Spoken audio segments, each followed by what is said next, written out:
Hello दोस्तों, स्वागत है आपका हमारे यूट्यूब चैनल में। दोस्तों, गुम है किसी के प्यार में आ गया है बड़ा ट्विस्ट। जैसा कि आप लोग जानते हो, सभी का एक्सीडेंट हो गया है और भवी नहीं मिलने दे रहा रजत से। लेकिन यहाँ पर उसकी आई आ जाती है ईसा मैम उसकी, और कहती है भवी क्या हो गया मेरी बच्ची को। और फिर देखती है कि उसके कोट पर खून लगा है। तभी कहती है क्या ये खून मेरी बेटी का है, मेरी सभी का है।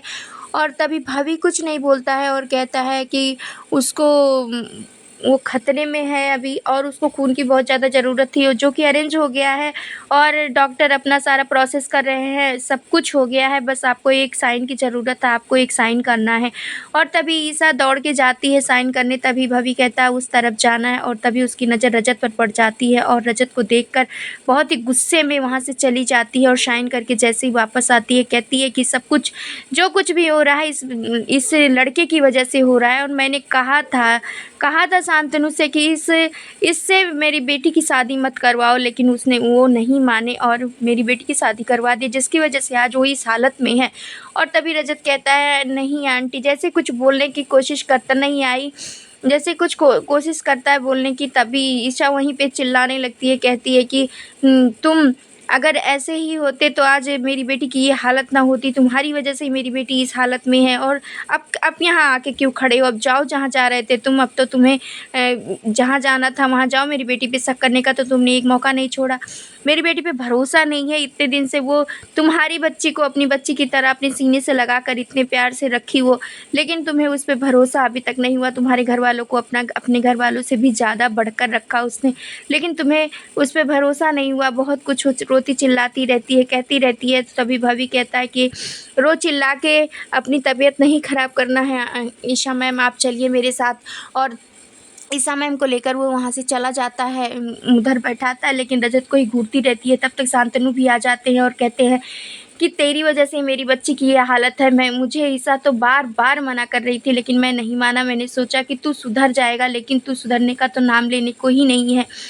तू सिर्फ अपनी अपनी गाता रहता है, तू दूसरों की तो सुनता ही नहीं है। वो सब कुछ कह के, और मुझसे बहुत बड़ी गलती हो गई, ये सब कुछ कह के शांतनु जैसे ही वहाँ से हटते हैं तब तक आ जाता है उसके पापा और कहते हैं कि तू इतना नालायक है, इतना आज तक इतनी बड़ी बड़ी गलतियाँ किया, लेकिन मैंने ये सोच के माफ़ कर दिया कि तू हालात का मारा हुआ है और तुझे ज़िंदगी में जितना भी कड़वाहट मिली है तू वही सबको बांटता रहता है। लेकिन तेरी ज़िंदगी में कोई ऐसी आ गई जो तेरी कड़वाहट को हटा देगी, ये सब कुछ सोच के मैंने तेरी सभी से शादी कराई थी। लेकिन ऐसा तू कुछ डिजर्व नहीं करता, क्योंकि तुम्हें सिर्फ अपना अपना अपना ही दिखता है, तुम दूसरों का नहीं देख पाते हो।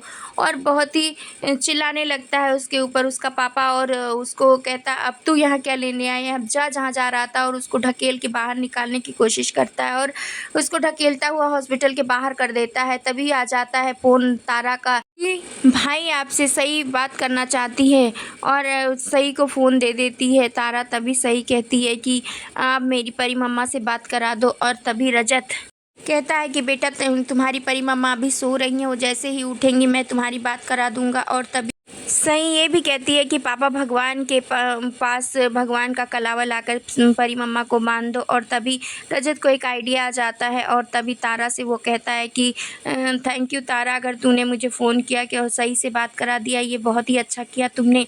अब मुझे पता है कि मुझे क्या करना है। तभी तारा कहती है कि क्या पता है भाई आपको क्या करना है। और तभी रजत कहता है कि मैं थोड़ी देर में तुझे कॉल करके बाद में बताऊंगा। और तभी वहाँ से वो चला जाता है। दोस्तों, क्या कुछ लगता है आपको इस अपडेट के बारे में? क्या रजत को सभी कभी माफ़ कर पाएगी, या सही की कही हुई बात के हिसाब से रजत कुछ करने वाला है जो तारा को अभी नहीं बता रहा है, बाद में बताने का वादा करके वहाँ से चला गया है? आप अपनी राय हमें कमेंट के जरिए ज़रूर बताएं, और हमारे चैनल पर नए हैं तो लाइक शेयर सब्सक्राइब करना, बेल आइकन दबाना बिल्कुल ना भूलें दोस्तों।